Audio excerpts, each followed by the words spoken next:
Bonjour à tous et bienvenue dans Génération Reconversion. La reconversion professionnelle, c'est un moment très important dans une carrière, mais c'est également de très belles histoires comme celle de Marie Azzopardi. Bonjour. Bonjour Jérôme. Vous allez nous raconter une reconversion étonnante parce que vous étiez vétérinaire et aujourd'hui, vous êtes céramiste. Alors, pourquoi avoir fait cette reconversion? Quel a été le déclic? Comment ça s'est passé? Racontez-nous. Alors écoutez, comme beaucoup de gens, à la faveur du confinement de 2020, au printemps, j'ai pu prendre un pas de recul sur ma vie professionnelle et l'intensité qu'elle avait, le rythme un peu effréné du métier de vétérinaire avec énormément de consultations par jour. Et puis, voilà, l'empathie que ça nécessite et de donner du soin et de s'occuper des animaux et des gens. Parce que vous avez commencé en 2012, donc... C'est ça, exactement. J'avais exercé quand même presque 10 ans lorsque voilà, les doutes se sont immiscés. Alors, je suis maman également d'une petite fille, donc c'est vrai que le fait d'être maman, ça demande aussi beaucoup d'énergie et de temps. Et donc, voilà, je ressentais que j'avais plus besoin de donner... Le métier de vétérinaire ne vous convenait plus, mais et comment on en arrive à choisir un autre métier? Alors, donc là, j'ai cité deux des raisons qui ont motivé ce changement important. J'avais quand même un besoin créatif depuis l'enfance énorme. Et là, je me suis rendu compte que je ne pouvais plus l'exprimer du tout dans ma vie professionnelle, dans mon quotidien.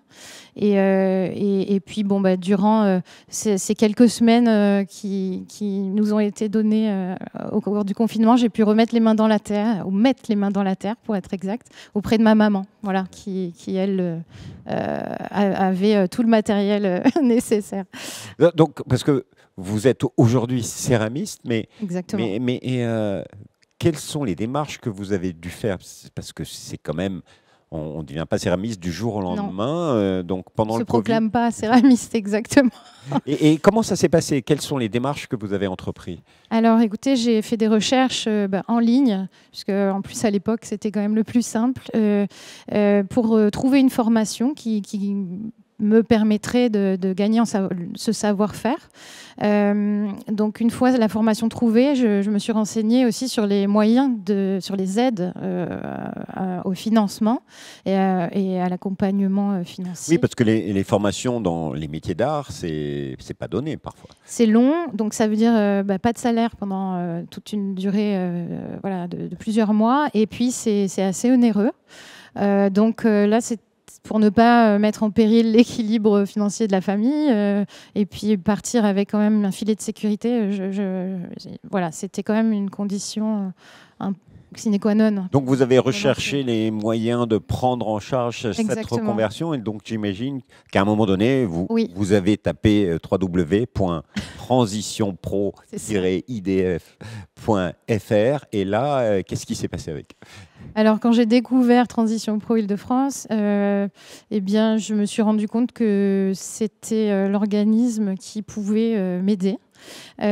Puisque déjà je collais, je répondais aux critères pour pouvoir déposer un dossier de financement. Alors, moi j'ai eu la possibilité de prendre rendez-vous avec un conseiller, une conseillère qui m'a un petit peu épaulée pour justement construire ce dossier. Vous n'avez pas fait de bilan de compétences parce que vous saviez ce que vous vouliez? Oui, j'avais cette décision-là. C'était viscéral, mais c'était clair pour moi. Donc, j'ai pas fait de bilan de compétences, en effet. Donc, pas de bilan de compétences, mais un objectif. Oui. Une formation qui a duré combien de temps? Alors, la formation a duré de septembre 2021 à mai 2022, donc presque 9 mois. Jusqu'à mai 2022. Et puis après... Le diplôme. Le diplôme. C'est ça, j'ai pu obtenir le CAP tournage en céramique, donc consécutif à la formation. Voilà. Mais derrière, c'est aussi une création d'entreprise, une création d'activité. Il a fallu étudier aussi ça, ou c'était déjà dans la formation?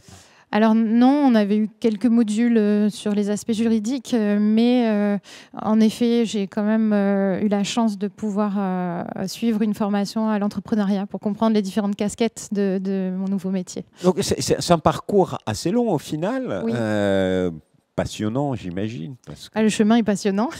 Mais est-ce qu'il y a eu des moments de doute, des moments difficiles? Alors je crois qu'il y en a toujours. Ce serait faux. Voilà.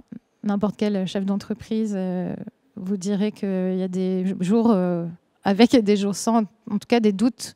Mais voilà, il faut apprendre à les apprivoiser et à avancer avec. Et ils sont constructifs, constructeurs. Ce projet, il a été accepté par la famille, l'entourage, en tout cas la maman, sans doute. Alors oui, c'est vrai que c'était quand même un peu déstabilisant pour eux de voir leur fille passer d'un salariat vétérinaire à, puis même pour mon mari, pour mes amis, à un salariat vétérinaire à chef d'entreprise dans l'artisanat d'art. C'est quand même un peu périlleux.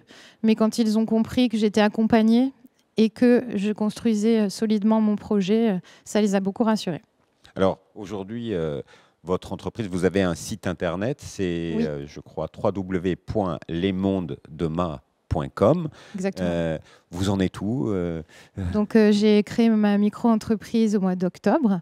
Donc c'est ce qui s'intitule Les Mondes de Ma, c'est le nom de ma marque. Et j'en suis maintenant à la finalisation de l'aménagement de mon atelier avec la création des prototypes des pièces pour les futures collections. Et puis comme ma campagne de financement participatif a fonctionné, je produis les contreparties actuellement. Voilà. Alors, vous êtes, ça y est, la production a commencé, donc lesmondesdemain.com. Pour terminer cette émission, pour ceux qui voudraient un jour se reconvertir, ne devenez pas céramiste parce qu'il y a, ça ferait trop de concurrence. Mais quel est le conseil que vous leur donneriez? Alors, céramiste ou non, parce qu'ils sont les bienvenus tout de même, hein, chacun est unique et singulier. Non, ce serait d'y croire, parce qu'on est les premiers à porter nos projets.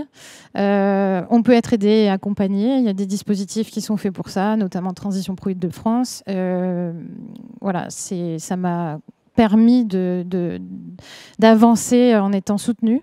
Et puis voilà, je leur dis qu'il faut déployer de l'énergie, mais ça vaut le coup parce qu'on se nourrit de ces nouvelles carrières. Voilà. Voilà, mais je vois une entrepreneure heureuse. C'est ça, on peut le dire.